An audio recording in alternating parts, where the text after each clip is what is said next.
आज आपण खिचडी बनवणार आहोत। कोणताही उपवास असला की आपण खिचडी ही बनवतोच। तर ती एकदम मोकळी आणि सुटसुटीत अशी आपण आज कशी बनवायची ते बघणार आहोत। तर चला मग आता आपण बनवायला सुरुवात करूया। तर त्यासाठी आपल्याला तांदूळ भिजवून घ्यायचे आहेत।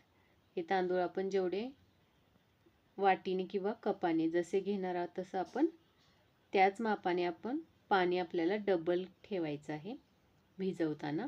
आणि हे आपण 8 तास भिजवून घेणार आहोत, म्हणजे एकदम चांगले मऊसूद असे भिजतेत। आता आपण खिचडी बनवताना त्यामध्ये एक बटाटा घालणार आहोत। तुम्ही बटाटा स्किप केला तरी चालेल। आता आपण एका कढईमध्ये 2 चमचे तेल घालून घेऊया आणि त्यामध्ये अर्धी वाटी शेंगदाणे घालून घेऊया। शेंगदाणे पण आपण वरून खिचडीमध्ये घालणार आहोत।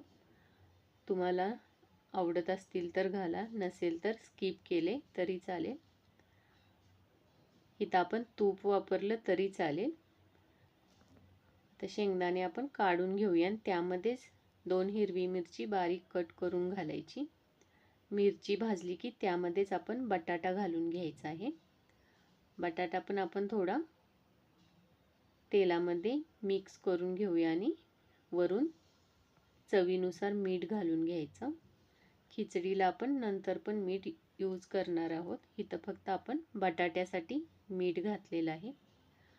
बटाटा आपण मीडियम गॅसवर 4 ते 5 मिनिटं चांगला भाजून घ्यायचा।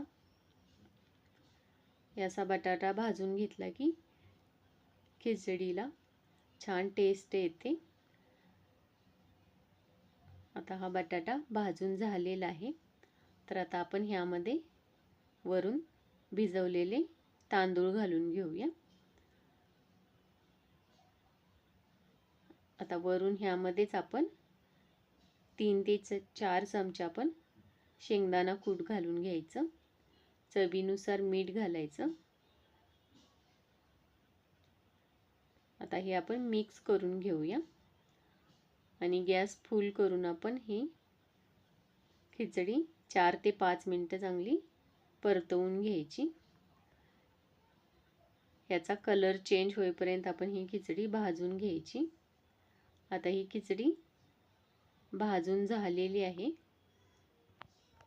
तर आता आपण याचा गॅस बंद करून घेऊया। तुम्ही इथं कोथिंबीर खात असाल तर वरून कोथिंबीर घातली तरी चालेल। आता आपण तळलेले शेंगदाणे वरून घालून घेऊया आणि हे आता एकदा मिक्स करून घेऊया। मी आता गॅस बंद केलेला आहे। आता आपला मिक्स करून झालेला आहे आणि खिचडी पण आपली तयार झालेली आहे। तर आता आपण गरम गरम सर्व करून घेऊया।